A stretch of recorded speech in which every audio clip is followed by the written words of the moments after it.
Philippe Mix, bonjour. Pouvez-vous nous parler un peu de ce salon gourmand à Saint-Amand? Eh bien oui, volontiers. Ce sont donc les 3 jours gourmands dont on fête cette année la 20e édition avec une soixantaine d'exposants de très très haute qualité. Ce sont tous des artisans, des amoureux de leur métier, des vrais producteurs qui viennent à la fois avec de superbes vins de toute région, des champagnes, des alcools, bon, qu'on consomme bien sûr avec beaucoup de modération, mais également des foie gras, des chocolats, des fromages, des charcuteries, des fruits, des légumes, il y a du champignon, il y a beaucoup de choses, il y a des plats préparés bien évidemment. Il y a également possibilité d'assister à des dégustations commentées avec notre ami Jean-Luc Feutry, qui est meilleur restaurateur, dégustateur sommelier de France. On a également Pierrot de Lille, partenaire du salon, qui aujourd'hui nous amuse beaucoup, mais très sérieusement, en cuisinant sur place et en accueillant les visiteurs pour des dégustations commentées.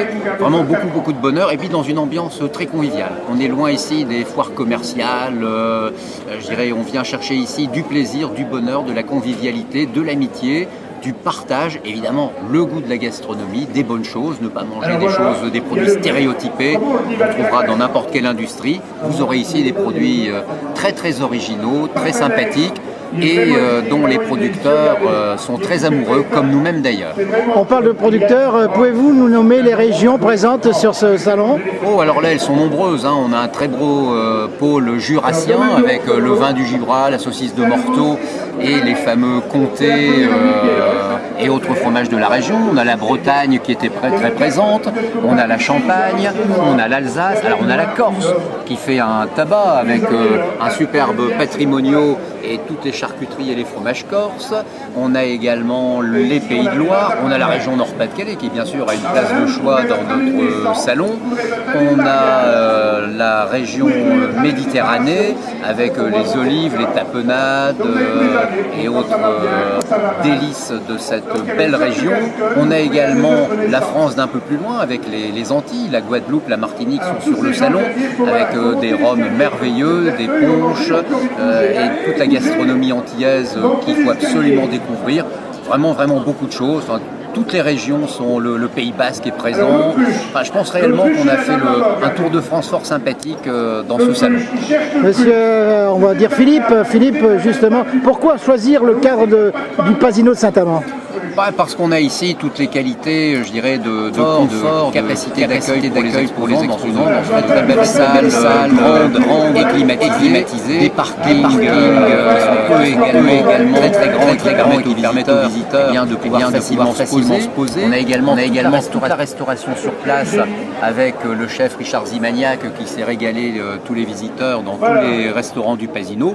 On peut également en profiter pour aller taquiner un peu les machines à sous ou les tables de jeu. Donc on peut passer vraiment, je dirais, une journée ou 2 journées. Il y en a qui viennent 3 jours pour une multitude de loisirs très sympathiques pour un bon moment, parce qu'en plus la météo n'est pas très favorable ce week-end et c'est pas un temps à se promener en forêt. C'est une bonne météo de salon cette année. Un mot de conclusion, monsieur Philippe?